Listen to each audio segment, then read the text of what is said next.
If you're struggling on doing a breast fade, then it's going to be a step-by-step on how to do one.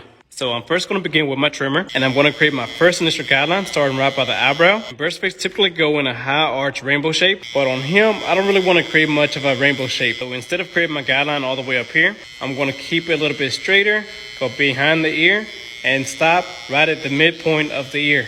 So with his head shape being a lot narrow, if I went with a high arch on the first guideline, then it really would look like a mohawk. And now with my bottom guideline set in, I'm going to switch into the number 3 with the lever all the way open. And I'm going to dig in at the bottom and then just slide my clipper up and down, still following the same shape as the first initial guideline. And now with those two guidelines set in, I know that I only have this much room to create the fade. So going back in with my clipper with the lever all the way open, I'm going to allow the blade to sit flat on the skin.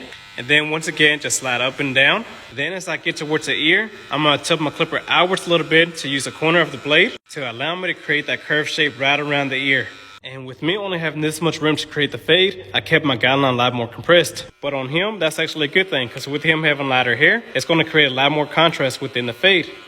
But now I'm going in with the lever all the way closed, staying at the very bottom. And as I work my way up within that section, I'm going to be opening the lever one edge at a time until my lever is all the way open and I'm at the top of that section, which is what I begin with. And once that bottom section is faded out, I'm going to be switching to number 1 with the lever all the way open. But this time, I'm going to be tilting my clipper outwards a little bit to where it's on the pointy part of the blade. But I'm still going to continue to slide up and down to create another line above the first section. And now to completely take out the demarcation, I'm going to use a half guard to connect the number 1 and the 0 together. And since we use the number 3 up here, I'm going to be using the number 2 now. But notice how this time I don't have it digging in all the way now. I have it tilted out a lot more to begin fading and grazing into the number 3 guard now.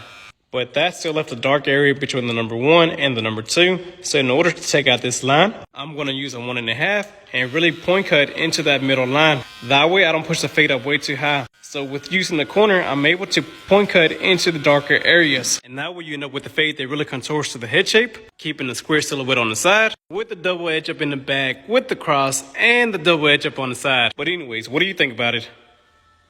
Man, I think they should check out your TikTok as well. Fact.